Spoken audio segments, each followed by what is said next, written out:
Hi, everyone. Deborah Hamilton, Hamilton Law Mediation, and the Why Do Pets Matter podcast. Today, we're going to talk to Aimee St. Armand of Open Door. Remember, if you like this podcast, please give us a 5-star review. Please share it with people because this is, as always, an incredible podcast informational process that I love for you to report on and tell me what you think.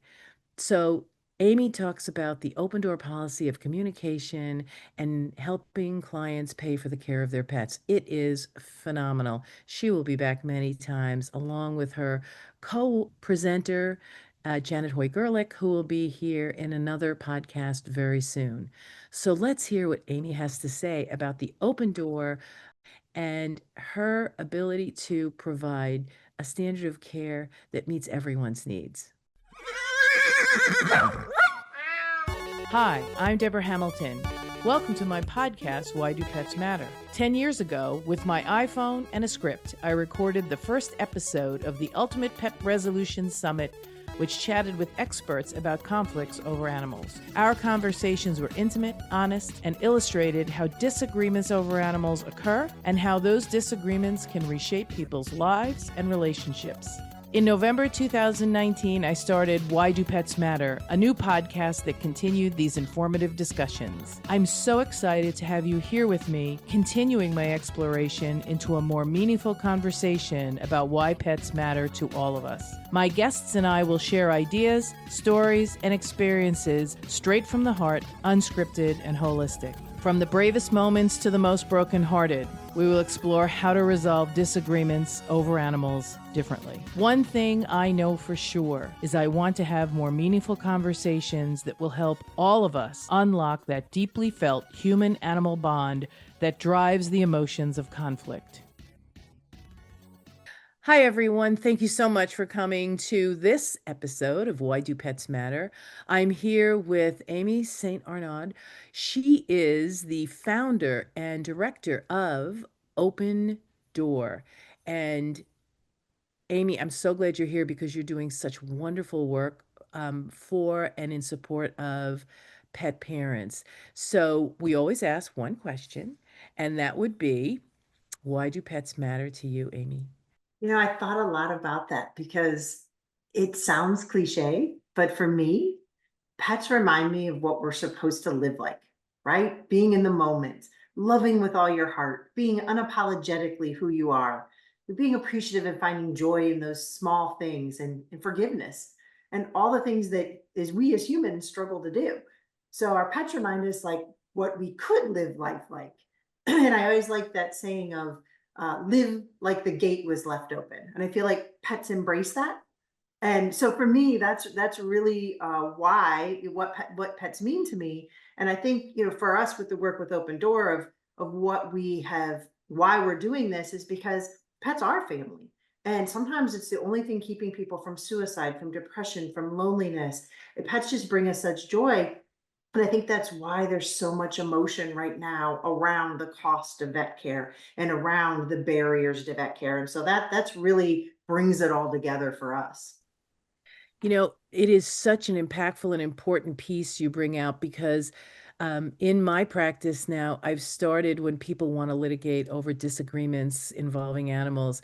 I've started to sort of just add in this little sentence, which we all have heard, and maybe will allow us to take a step back, take a breath, um, be the person your pet thinks you are. Yeah. I love that. Because if you want to really correct something that went wrong, being able to shift the paradigm instead of being right and making Mhm. sure everybody knows you're right, I always say try to get it right. Try to get it right for the future. Not just that you got yours, but rather like what you're doing with Open Door. Everyone benefits from the advancements that you make. Well, thank you. I love that so much about loving being what our pet thinks we are. And I think that that's why sometimes there's so much emotion. I think when we really delve into like looking at veterinary medicine and why are people so emotional right now? Because when they can't afford the cost of care and they love their pets so much, we're unfortunately ending up where people are being placed in these positions of either their pet going without care, having to surrender to an already overcrowded animal shelter, or having to euthanize.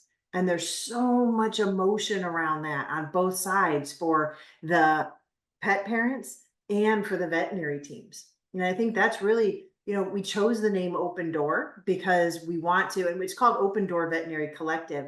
And we want to open the doors to veterinary care, but we also chose the word collective because we want everybody to feel a part of it and be a part of solving for these barriers. It's so important because the communication you have and the ability to feel heard as well as listening actively. So you might think that this might be the greatest thing to do for a pet owner. And if you don't ask them a curious question to see if you've got it right, then you're going to maybe work on something that really won't solve the problem for the pet owner. And for Well, me, every time someone creates something, even myself, when I create something, I send it out to the universe to colleagues of mine and say, I'm thinking of doing this. What do you think?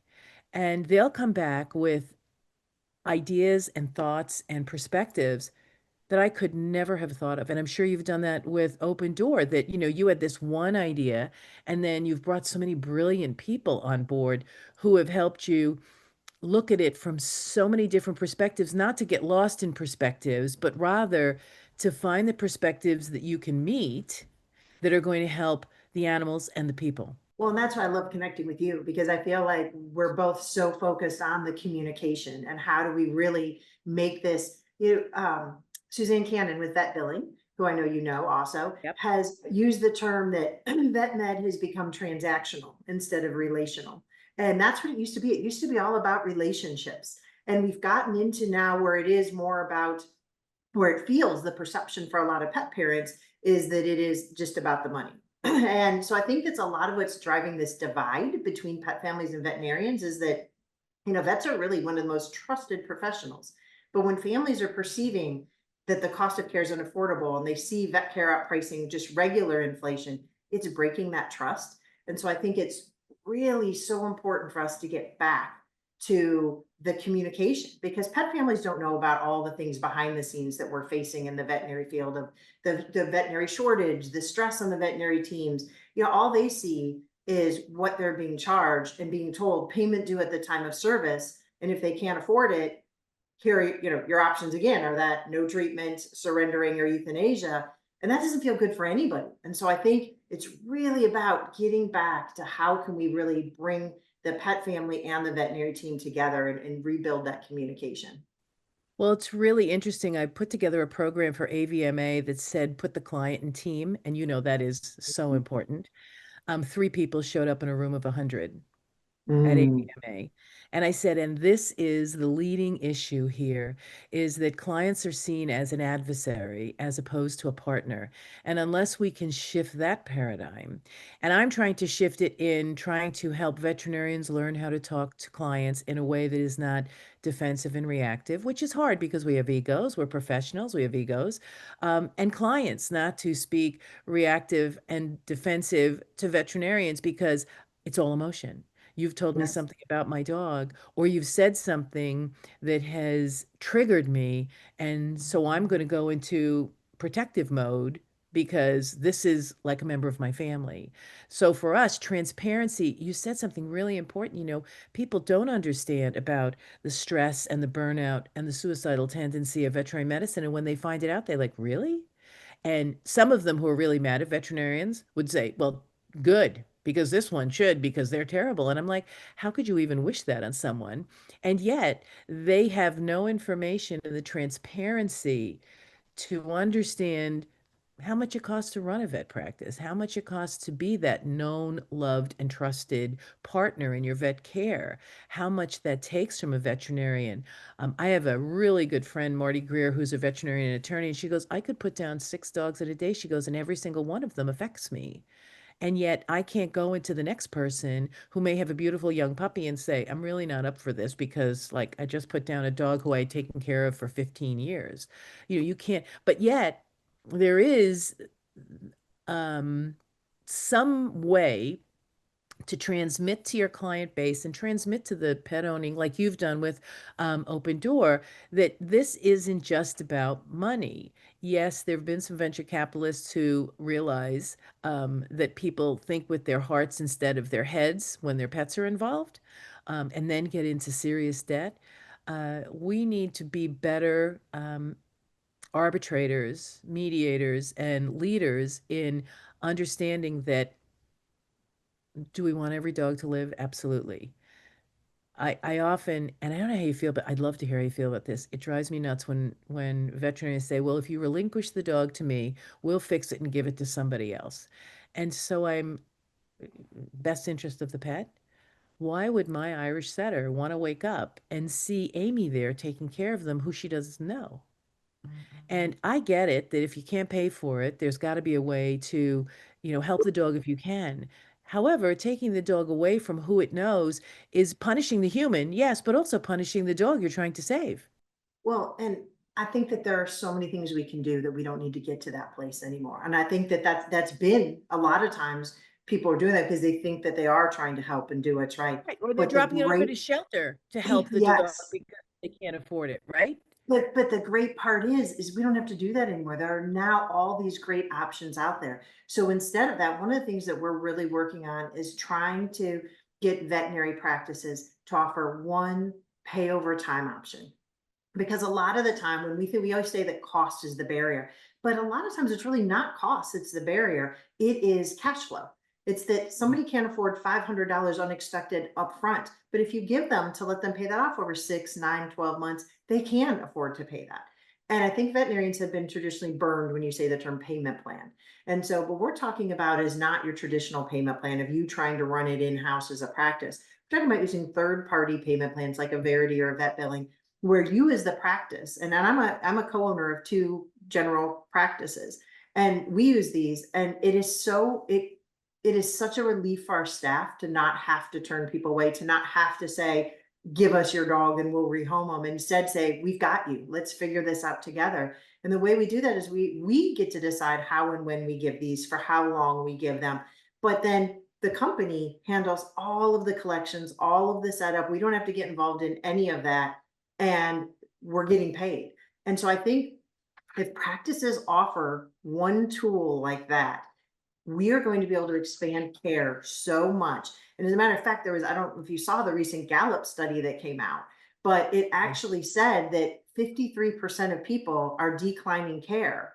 But 64% of them said that if they were offered a payment plan where they could finance the care over time, that they could at least double the things that they decided to do. And when we see so many people go without care, part of what's causing so much moral distress for the veterinary teams right now is you're seeing pets come in that have had to wait. You could have dealt with it really early on, but because somebody couldn't afford that or they were afraid to come in, now when they're coming in, it's a really serious, much more difficult issue to handle. So imagine if right up front, we just normalized the money conversation. We took all of that fear and stigma to talk about money, and we're just like, let's talk about that up front so that we can connect you to the right tool for you, for your pet to get care, keep your pet with you.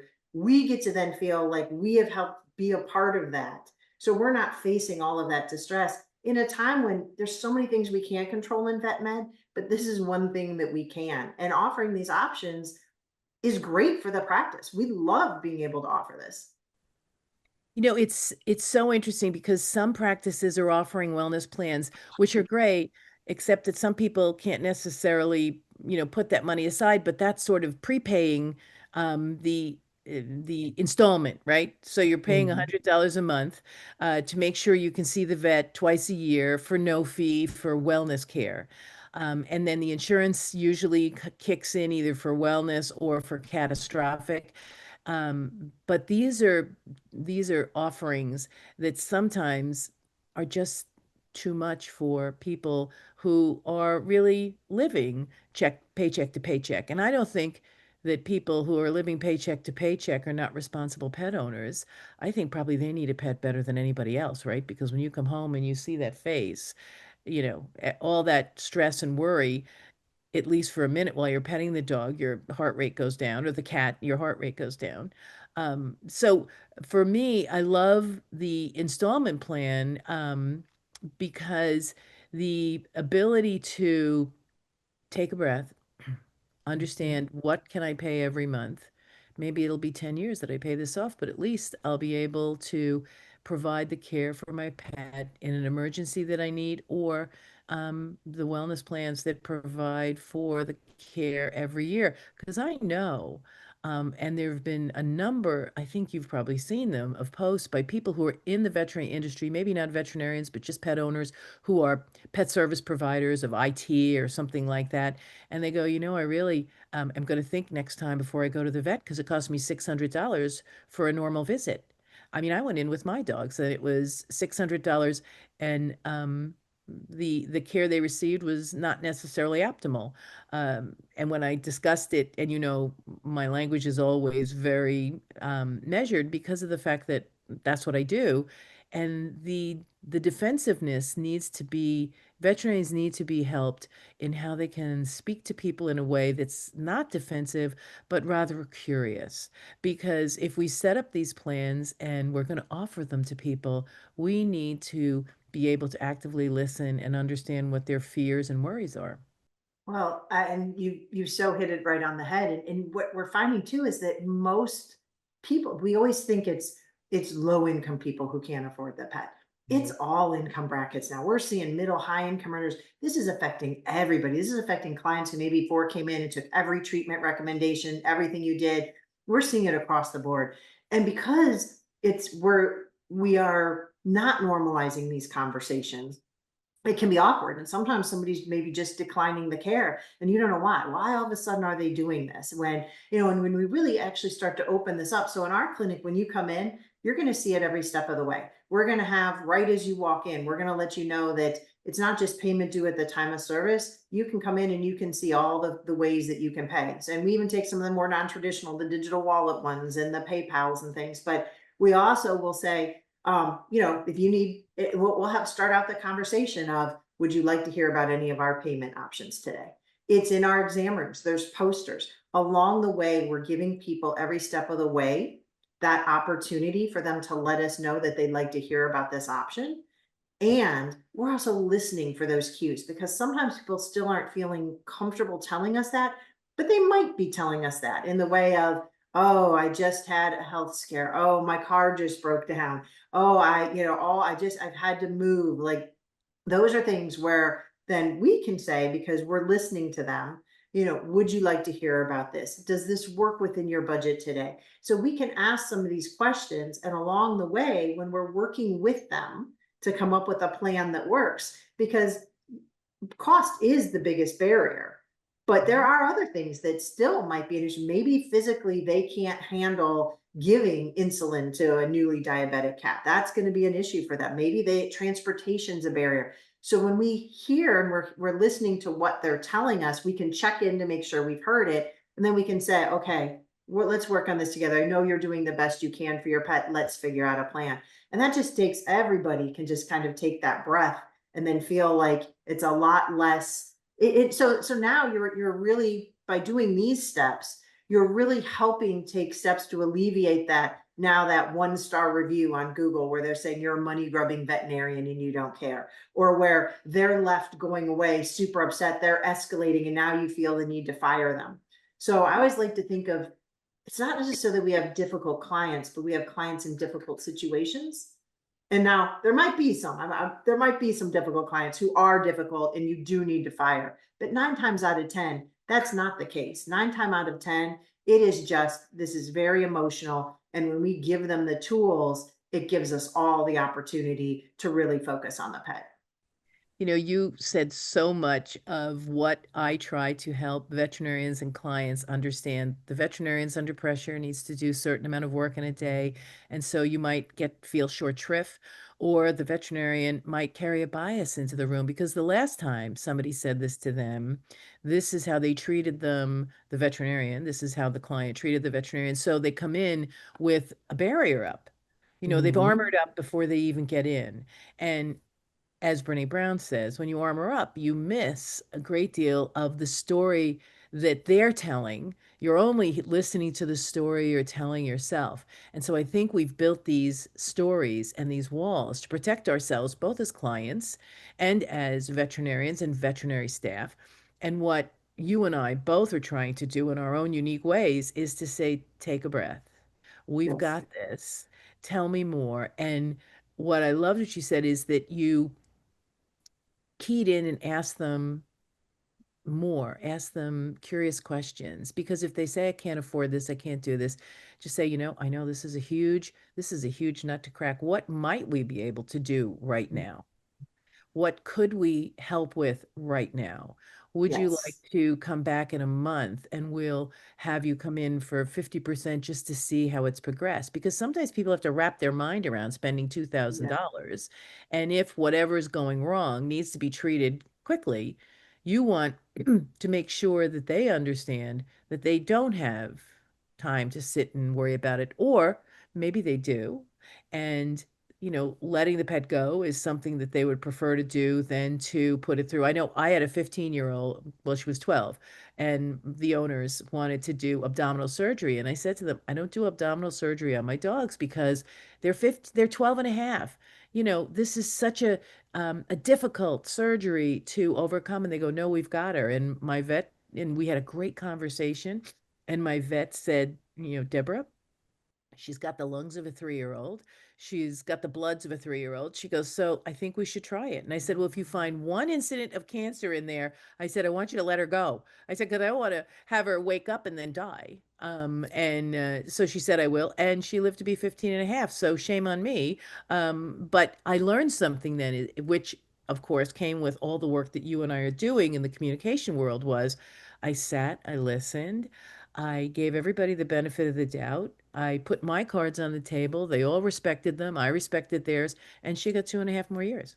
But I think that it's because you felt comfortable having that conversation. And it's also, that's the other thing, because I think, being a practice owner, I'll be honest, sometimes the people that we go the furthest for, do the most for, are the ones that burn us. And when Yeah. that happens, it does make you put that armor up and say, I'm not doing this again. Because every time I discount or give away service or help somebody, this is how I get hurt. And I always have to try to reframe that for myself and say, okay, was that though? Because I remember those the most because they Yeah. hurt the most. Of But course. it was really a small percent when I look overall at the people that we've been able to help and what we've been able to do.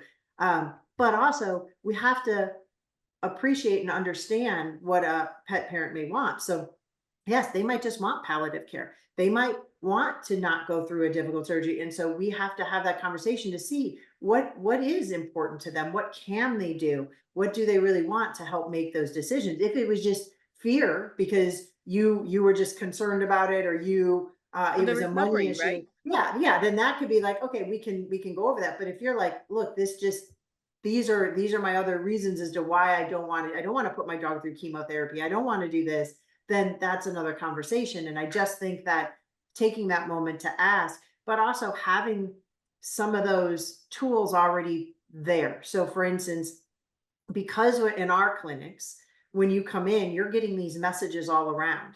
So even when you come right in, we can text you or send you financing tools to apply for right before you even get in. So you're going to know going in what you have to afford. So you're not in there hearing the estimate and starting to get really stressed Hyperventilating. out and overwhelmed and not even able to take in anything that's being said to you, because all you can think of is, where am I going to come up with this $500? So if we've addressed that right away, you can go in now and hear and make decisions based on, what do I really want to do? What's best for my pet? So all around, we're trying to create that messaging. We're trying to give different um, opportunities, because you might not be ready when you come in the door, but maybe you are by the time you're in the exam room.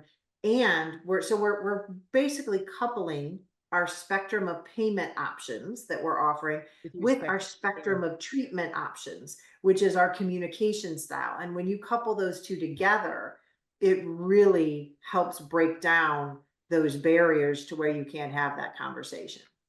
And it's such a delicate dance, Amy, because you want to really appreciate and acknowledge that people, both veterinarians, their staff, and clients, don't want to talk about money. Yes. Yes, totally. I mean, it is not easy to do. And it is something in our culture that we've been told not to do. And so now all of a sudden we're saying, hey, let's talk about this. And you have to also be careful that it doesn't come across as the practice that you only care about money. You're only trying to figure out how they're going to pay and can they afford to pay, and that you're making judgment on that. It has to come across as that we're here to make sure that you've got the resources and the tools. And we call it financial triage of we're basically just trying to right Yeah. off the bat with you determine what is going to be the best tool for you to get your pet the care you need, and also for the practice to get paid. Because I know we don't want to talk about that, and I often hear a lot of pet parents say, well, they're a veterinarian, they got into this, so they should care, they should do this care. But veterinarians have a lot of debt, there's a lot of expenses, so we need to have both. And I don't think you have to have one or the other. I don't think veterinarians have to heavily discount or give away services, but I don't think that pet parents should ever have to give up their pets simply because they can't afford care. And that's why what we're putting together is these toolkits and these resources, because we're showing practices how to do this in a way that can be sustainable and still feel good. So you're not having that huge moral distress of we could have helped that pet, but the barrier was cost. That's really our And goal, is getting more pets care, but also helping the veterinary teams. the barrier to cost is something that is so interesting, because it can be discussed if we do it in a way that is curious. So what Mhm. is your thoughts on this? Instead of saying this is what we can do for you, this is how much we, this is how you could pay for it. Go tell us a little bit about what you'd like to do for Fluffy. Well, I'd like to do everything for Fluffy. Okay.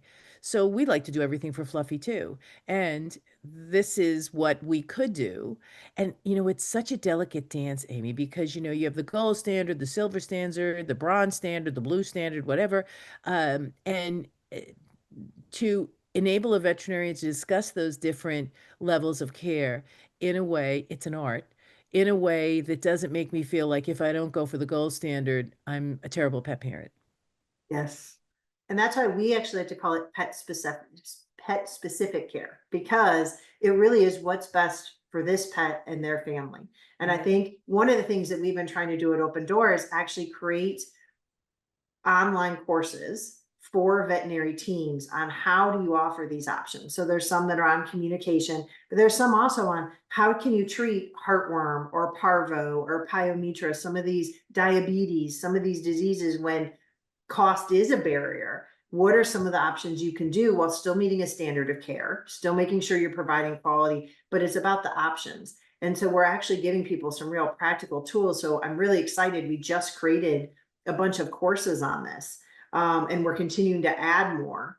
And then we're also doing live get-togethers where people can come and talk about cases and what are they seeing. And because a lot of times that's the balancing act too, is how do I provide this care, show that I've given all the options, but also feel like I'm not going to get in trouble because I did something that's perceived as less than. So for me, it's pet specific care and options instead of did you do gold standard or did you do this, because it's different for every family as to what's the best option. Speaking the right words and using the language that is going to be collaborative and inclusive is so important. And I love the fact that you're putting together courses. Anything I can do to help, I'll be there, because enabling veterinarians to brainstorm this and understand that everybody's going through the same thing and what's worked, what hasn't worked. Maybe I can do that. Maybe I can try to do that. Because as I said before, we don't think of everything. We really can't. We can only think of the experiences we've gone through and how we navigated it. But somebody might have gone through and navigated a little differently. And, it's sort of like hitting your head and saying, could have had a V8, right? Oh, I could have done it that way. I didn't even think of it. So I love pulling people together in small groups and saying, with no judgment, and saying, what did you do in this kind of a scenario? What did you do in that kind of scenario? I usually, when I'm teaching, ask veterinarians, what do you do when a new client comes in with a puppy with a package this thick from a breeder? And they all roll their eyes and say, oh, I hate it. Because what do these breeders know? And so I hold a safe space for the veterinarian because, of course, they do have the degree on the wall. They do read peer review studies. Everything's great. And I said to them, the only thing this breeder has that you don't have is experienced, say, 20, 30, 40 years with this line of this golden retriever. I said, and why don't you pick up the phone and say, why don't you want to give rabies until they're a year old? Or why don't you want to do this? Or why don't you want to do that? Why would we call them? They're crazy. And I go, "Ugh, these are your product suppliers. Hello. You really want to have a conversation with them. And I'd love to hear your thoughts because it seems universal that veterinarians would rather, drink iodine instead of talk to a breeder. And I sit there and I go, but they really, if you and I talk to breeders too, so I want to tell you that I tell breeders all the time, you need to learn better language when you're talking to a veterinarian, either who's taking care of your pets or who's taking care of a puppy who you've sold with this book, right? I said, they don't know why you have something in there because your dogs, I mean, Irish setter is typical. Um, Panosteitis and HOD, if you give them double up shots, if you give them multiple shots at a time. So I always send home, no, you don't. And sometimes the vets say, well, it's going to cost you this much before, if you come back. And I usually say to the clients, have the vet call me and I'll be happy to listen to them on why they want to do something. And then I'll share with them and we'll work as a partner in a team. And that really is something that we're still working on. I'm sure you're working on that at Open Door.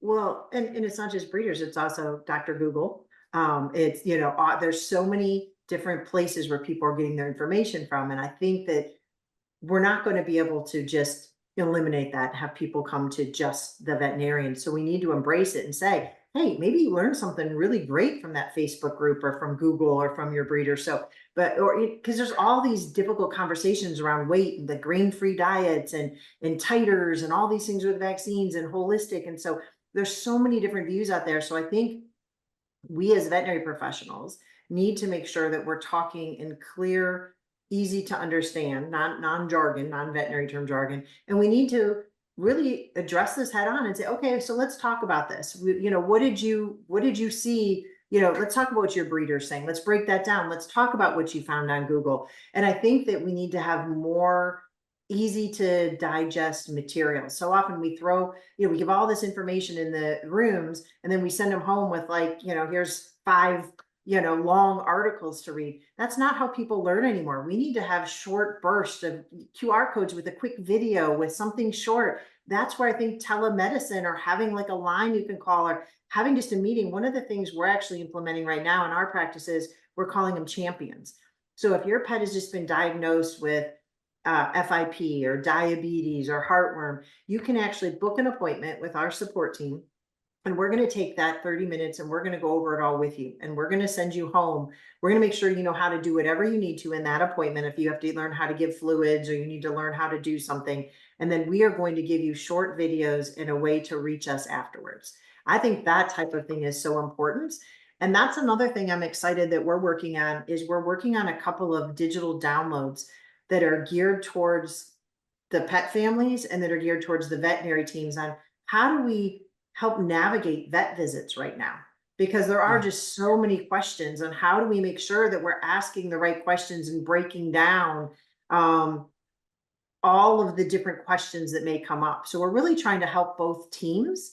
And I think that that's really our thing is what can we do to provide the right resources and tools to help pets get care, to help the pet families and the veterinary teams all both walk away feeling like they were able to do what was best for that pet and that they weren't stuck by all these barriers coming up. Or being reactive to what's being addressed, because if it comes at you, you might hear it differently. Again, the story Mhm. I tell myself might not be the story you meant to tell me. And it's great to have someone. I had someone once tell me, because I said, thank you so much for having the courage to tell me this. And they go, that really offended me. And I'm like, what? And they go, well, it shouldn't be courageous that I speak up. And it was just the way they Mhm. felt. It doesn't mean that the next person I talk to and say courage to is going to have the same reaction. At the Canine Health Foundation, they had this whole dissertation on patient catastrophizing. And just the word catastrophizing, because of the work I do, right, just triggered me. And so I did a little research, and there have been several studies in human health where if you use the word catastrophizing. It is really an off-putting word. So I'm going to share it with the people who did the presentation and say maybe it's at the early stage. Maybe you can change the name of this because you want people to participate. And if I think that what I'm doing is to catastrophizing, I'm not participating. I'm not a catastrophic person. I am, level-headed and well-minded. And as I said, it's the words you use. It's speaking the right words that are going to bring most, like you've said for Open Door, listening and understanding how people are taking in information. And even if you create these videos that are going to help them, some of the people might not hear them the same way you intended them. And to acknowledge and appreciate doesn't mean you agree that they heard it differently, and appreciating that they told you they heard it differently. So when the next person may or may not respond to it the way you had hoped, you understand. Well, and we know that people learn in all different ways. So we need to have all sorts of things for people who like to hear it verbally, people who like to read, people who like to watch it. Like there needs to be short, there needs to be a wide variety. And I think in your line of be curious, not judgmental, which to me is a Ted Lasso line. If you haven't watched that, that's one of my favorite shows ever. But that is true because it's all for us. It's always too about like as we learn, we either create new materials or we change our materials. So we're always trying to learn. And one of the things that we've been doing lately is asking ourselves, what's one thing? If we could do one thing, what would be the big change? And so that has really also helped us figure out like, what do we think is going to make the biggest difference here?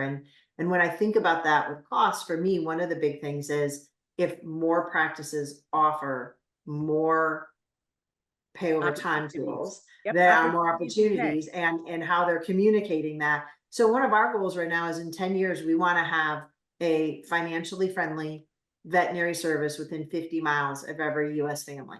And we have a whole plan of how we're going to do that. But as we do it and we go along, we think along each line. So what's one thing we could do? And so we've got another piece that I'm really excited about, which is called pethelpfinder.org. And it's connecting pet families to these financially friendly resources. So as we start to build this network up of all these practices that are offering this, then pet families can go to this website and they can find these tools. And it also gives veterinary teams, if it's something they can't provide, to be able to connect the family to so that they can get that service somewhere else. So those are some of the things. And then we're also bringing in the human services. And this is something you and I have talked about that I'm super excited Yeah. about. I know you'll have another topic on this with our social worker, but we're calling it Ask About Pets. And we're trying to ask human service workers to just ask their clients when they're doing their intake or their evaluation, do you have a pet?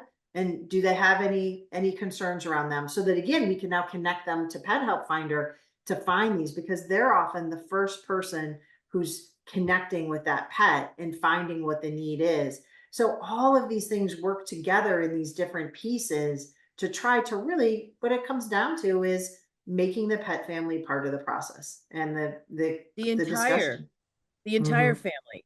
In the Yes. 50s and 60s, pets were not necessarily as important to the family because we didn't have really reliable flea and tick. But Peter Weinstein told me during one of our podcasts, well, Deborah, once we had reliable flea and tick medication, the dogs came in from the backyard and then they got in the Mhm. bed, and now we're where we are now. So you can't go back. And you Right. have to recognize, as you said at the beginning, that the animals are creating such a sense of grounding and well-being and decompression for people who are living a stressful life.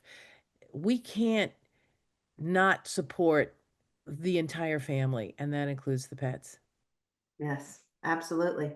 And I think that's the thing is how do we keep those pets instead of thinking about if a person can't afford a pet, they don't deserve one, or what can we do to get this head into a better home? Why let's work to keep those pets and those families together and support them so that they have all the resources they need. And that's going to feel better for us all. Oh yeah, and what you're saying is so part of the work I'm doing with the MAP plan as well, because I want people to be able to keep pets as long as they possibly can, maybe with help, so that when they're older and they might not be able to walk the dog, they could still have the dog, right? Or if they can't have the dog, that the dog could come visit, because you and I both know every morning when we get up, that we have these guys coming to say hello to us makes a big difference to our day. And at night when we get home from work, it is really, but if you're older and in your, I speak at like different independent living facilities, and I go, you need to make sure that you have a plan for those pets and that you enable those people to keep those pets as long as they can, because you know what? They're going to get up out of bed because they have to go feed the cat. Absolutely. And Janet can talk, our social worker can talk all about that more because she has witnessed that, where that is what has made people actually still choose to live or to get up or to do things. And there's so many great studies on that. And there are times when you're talking to the family, maybe they can't care for that pet anymore, and it is time that they do need to give them up and they need to surrender, and then we can help support that as well. So it's not an always keeping, and there are times when there's cruelty and we do need to remove that pet, but a lot of this can be alleviated by having these conversations and removing the barriers. And that's really, again, what we're about, is how do we remove those barriers, increase that access, and that's what we hope to do.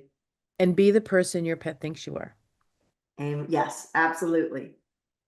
Oh my God. Aimee, I love this. We have to have you back to talk more about how this is progressing.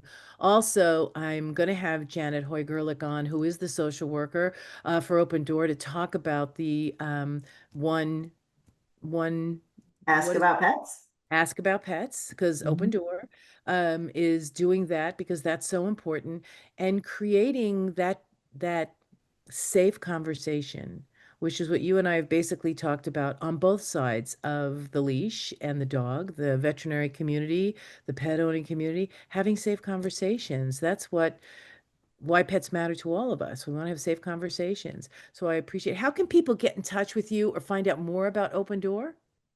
Yeah, if they go to opendoorconsults.org, they can find our website and all of our information and all sorts of ways to become involved, whether they're a pet parent or a veterinary professional.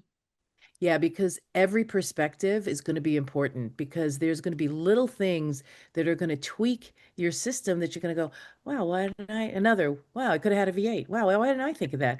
But bringing everyone together to brainstorm is brilliant, and I love it. And I can't wait to speak to you again, and do whatever I can to help you, because communication is such a huge piece of this. So, Aimee, thank you for being here on Why Do Pets Matter?